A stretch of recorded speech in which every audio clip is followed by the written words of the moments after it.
Ka'baning soyasida payg'ambar alayhisolatu vassalom yotsalar, bir sahobiy kelib, "Ya Rasululloh, nimadan shikoyat qilasiz?" dedilar. Shunda payg'ambar alayhisalom ochlikdan dedilar. Qarang, Rasulullohning qornlari ochagan o'sha mahal.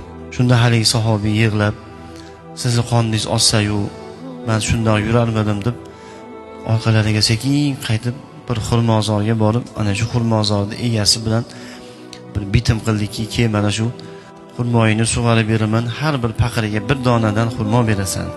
Necha paqirdir suv toshib xurmolarni sug'orib berdi, evaziga bir hovuch xurmoli bo'ldi.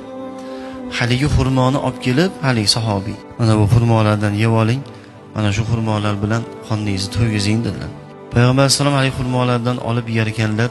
"Shu xurmolarni borib ishlab qiynalib men uchun olib keldingmi?" dedilar payg'ambar alayhisalom.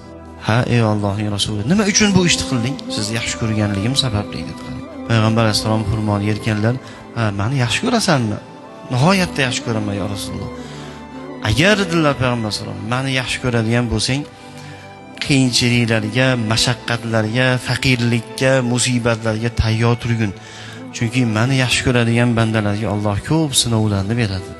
Meni yaxshi ko'rgan bandalarga Alloh shunaqangi faqirona, haqirona, oddiy sodda hayotni beradi. Boshiga musibatlar tushadi.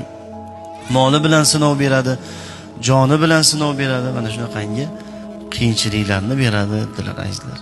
Shuning uchun bir inson, masalan, musibatlar to'xtamayapti bir insonning boshiga. Qaysi ishni boshlasa yurmayapti. Qorni och qolyapti kerak bo'lsa. Qishda yupun kiyimda qolib, bu faqat Allohning suyganligidan bo'lar ekan azizlar. Va payg'ambar alayhisalom yaxshi ko'rgan bandalarga kelar ekan bunaqangi azizlar musibatlar.